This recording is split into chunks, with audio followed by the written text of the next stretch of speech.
모든 야당에게 일주일간의 집중 협상을 제안합니다.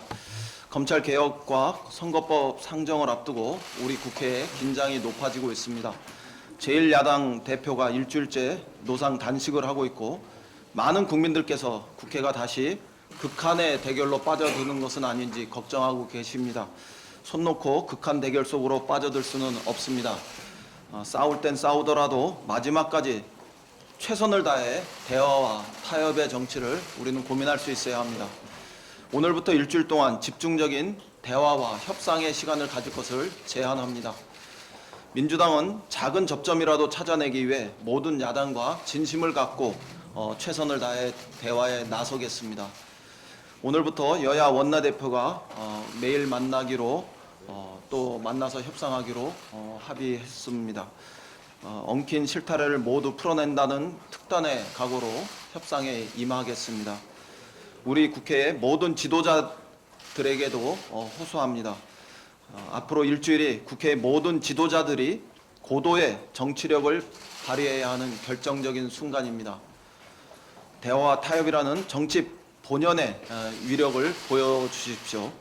당대표를 포함한 모든 대화 채널을 총동원해서 대화와 협상에 나설 수 있기를 기대합니다. 특별히 황교안 대표에게 요청합니다. 우리 국민은 여론을 통해서 황교안 대표의 단식에 공감하지 않는다 67.3% 그리고 공감한다 28.1%의 여론을 보여주고 있습니다. 국민의 뜻대로 지금은 단식할 때가 아니라 협상에 나설 시간이라는 점을 말씀드립니다. 불가능을 가능으로 바꿔내야 하는 절체절명의 시간에 우리 모두 섰습니다. 국민은 제1야당 대표의 정치력을 기대하고 있습니다. 속히 단식을 멈추고 국회의사당으로 돌아와 대화와 타협을 지휘해 주실 것을 요청합니다. 마지막 순간까지 우리는 합의를 위한 노력을 포기해서는 안 됩니다. 선거법, 검찰개혁 법안을 포함해서 모든 쟁점을 테이블 위에 올려놓고 토론하고 협상에 임할 수 있어야 합니다. 29일 열리는 본회의에는 민생경제 법안을 최대한 처리합시다. 서민에게는 법이 곧 하늘입니다. 국민의 삶을 바꾸는 민생경제 법안이 산더미처럼 쌓여 있습니다. 빅데이터법과 소재부품 장비산업법을 비롯해 국민이 손꼽아 기다리는 법안을 하나라도 더 처리할 수 있어야 합니다. 본격적으로 논의에 착수하기로 한 국회 개혁 법안도 그 처리에 속도를 낼 수 있어야 합니다. 대결의 국회를 일하는 국회로 바꿔내는 전환점을 29일 우리는 만들어낼 수 있기를 희망합니다. 무엇보다 기한이 딱 일주일 남은 예산 심의도 속도를 낼 수 있기를 희망합니다. 자유한국당을 비롯한 모든 야당의 화답을 기다립니다.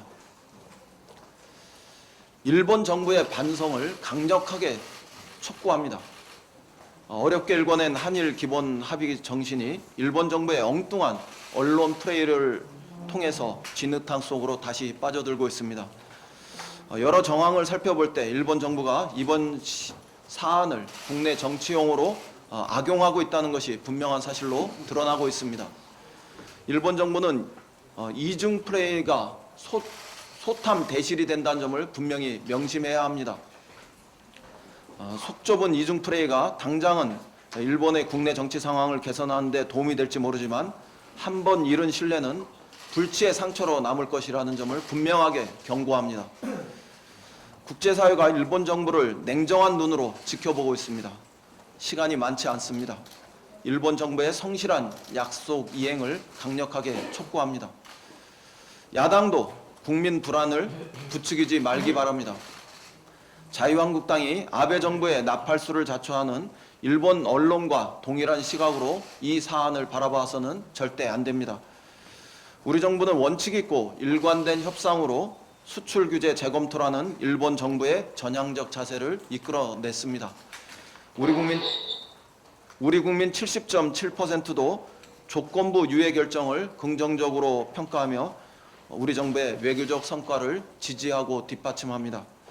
우리나라에서는 자유한국당과 일부 언론만 일본 정부와 맞장구를 치고 있는 꼴입니다. 안보와 국익에는 여야가 따로 있을 수 없습니다.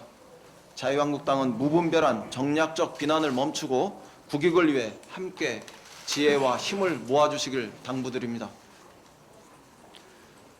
한 아세안 특별 정상회의가 동아시아 번영의 새로운 공동체를 만드는 디딤돌이 되길 희망합니다.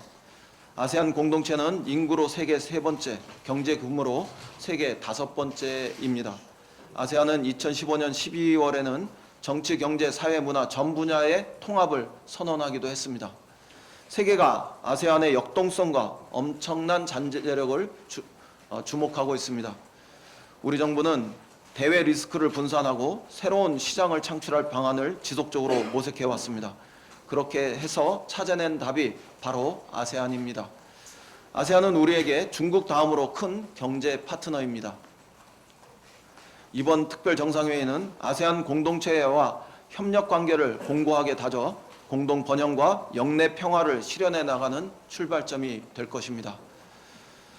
첫날인 어제 아세안의 리더 국가인 인도네시아와 포괄적 경제 동반자 협정을 타결하며 신남방 진출에 날개를 달았습니다. 인도네시아의 새 수도에는 우리의 기술과 경험으로 스마트 시티를 구축하기도 했습니다.